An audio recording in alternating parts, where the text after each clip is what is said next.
Central गभर्नमेन्टनि toilet जाय बिथांमोना थांनाय 2023-24 मायथाइयाव एप्लाइ खालामनानै दोनदोंमोन। नोंथांमोननि थाखाय मोनसे गोनांथार आपडेट लानानै फैदों दिनैनि भिडिअ'आव।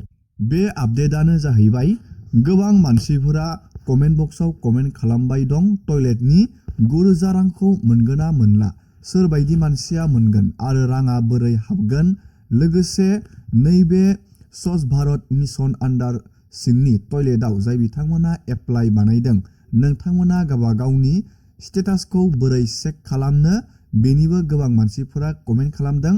बेनिखायनो आं नोंथांमोननो नैबे भिडिअखौ लानानै फैदों आरो बे टयलेटनि राङा माब्लासिम हाबनो हागौ, जोङो बेनि गोनांथार आपडेटखौबो दिनैनि नैबे भिडिअनि गेजेराव नायगोन। नोंथाङा भिडिअखौ जोबजासे नायलांबाय थाबानो जाबाय आरो बेफोरबायदिनो गोदान गोदान आपडेट, डिटेल स्किम, डिजिटेल खौरां मिथिबाय थानो थाखाय नोंथाङा चेनेलाव गोदानबा चेनेलखौ साबस्क्राइब खालामबानो जाबाय। गिबियावनो जोङो नायग्रोगोन गावबा गावनि डिस्ट्रिक्टआव बा ब्लकआव नोंथांनि बे टयलेट एप्लाइ खालामनायनि डेटाया खैजोन मानसिनिया एप्रुभ जादों, खैजोननिया रिजेक्ट जादों, नोंथाङा बेखौ अनलाइननो चेक खालामनानै नायनो हागोन।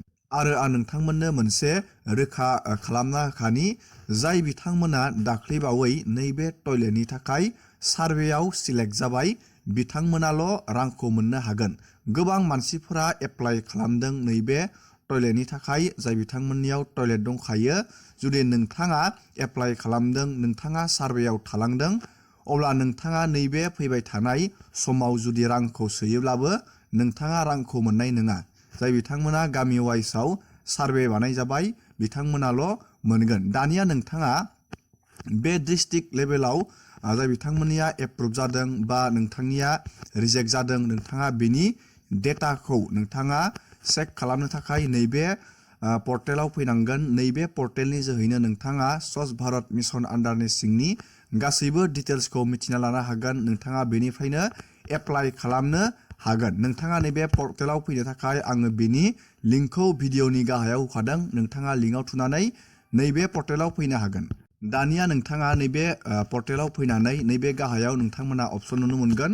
नैबे नाउ इउआर स्वच्छ भारत डेटा, नोंथाङा बेयाव क्लिक खालामनांगोन। नोंथाङा बेयाव बे एप्रुभ जानाय आरो डिस्ट्रिक्ट लेभेलाव रिजेक्ट जानाय नोंथाङा बेयाव मोनगोन।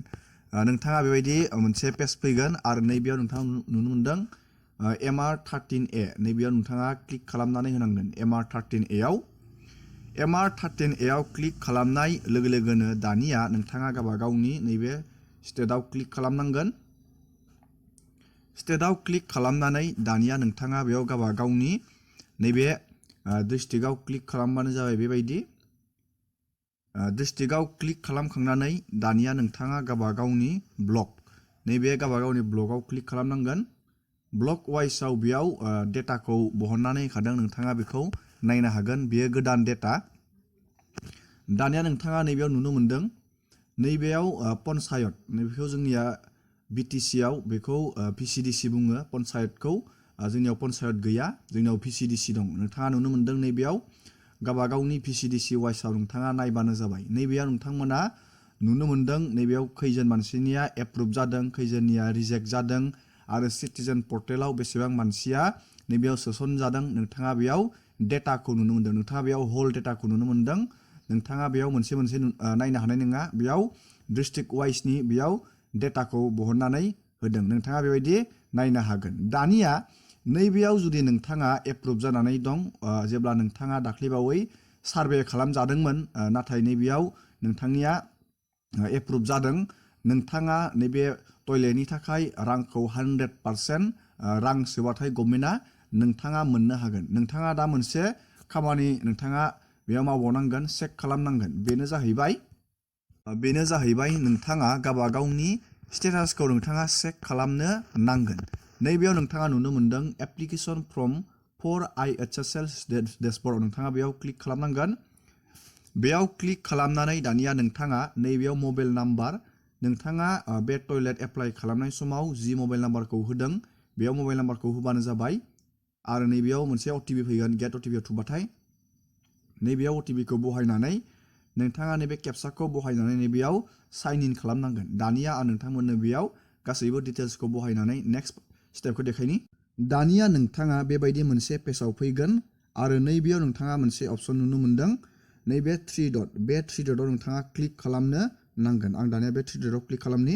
दानिया नोंथाङा नैबेयाव नुनो मोनदों मोननै अपसन। जुदि नोंथाङा गोदानै 2025 आव एप्लाइ खालामनो सानदों, नैबे निउ एप्लिकेसनाव थुबानो जाबाय। आरो जाय बिथांमोना अलरेडि एप्लाइ खालामखानानै दोनदों, नोंथाङा नैबे भिउ एप्लिकेसनाव क्लिक खालामबानो जाबाय।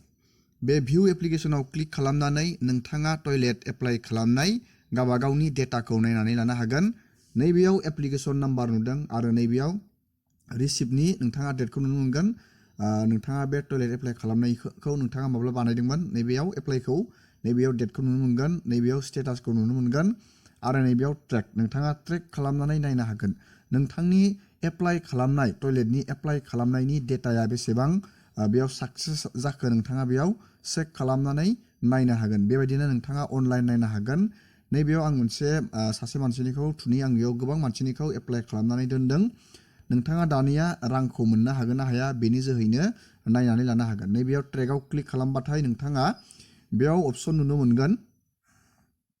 बेबायदि ट्रेक खालामनानै नायनो हागोन। गिबियावनो नोंथाङा चेक खालामनांगोन नैबेयाव नोंथांनि एप्लिकेसन रिसिप्ट, नैबेयाव फार्स्ट जोंनिया एप्लाइ खालामग्रा खालामगिरि नैबे एप्लिकेसना दा जोंनिया अनलि रिसिप्टल' जानानै दं। बेयाव सिकिउरिटि दोनजागोन, जिअ' टेकिं खालामगोन, नैबेयाव नोंथांमोना नुनो मोनदों।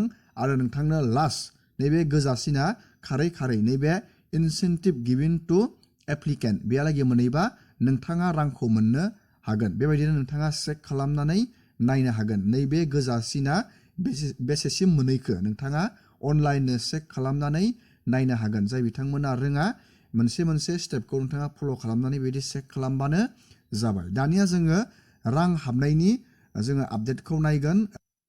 दानिया जोङो सावरायगोन टयलेटनि रांखौ माब्ला सोगोन। गभर्नमेन्टआ टयलेटनि रां सोनायखौ डाइरेक्टयै एनाउन्स खालामा बा नटिस होआ। डाइरेक्ट नोंथांनो रांखौ जेब्ला गभर्नमेन्टनि गासैबो खामानिया कमप्लिट जागोन, नोंथांनो रांखौ बहननानै हरगोन।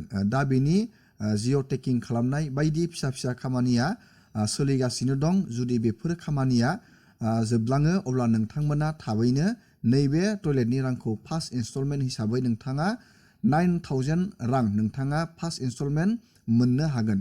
बेनि माबाफोर जुदि गोदान आपडेट फैयो आं नोंथांमोननो भिडिअनि जोहै शेयार बानायबाय थागोन। आरो नोंथांमोना मोनसे खामानिखौ मावनानै लाथारबानो जाबाय, आदारजों बेंक एकाउन्टजों नोंथाङा थाबैनो लिंक खालामनानै लाबानो जाबाय। जाय बिथांमोना आदारजों बेंकजों लिंक बानाया खिन्थु नोंथांमोना रांखौ मोननाय नङा। दिनैनि भिडिअखौ आङो बेखिनियावनो फोजोबबाय।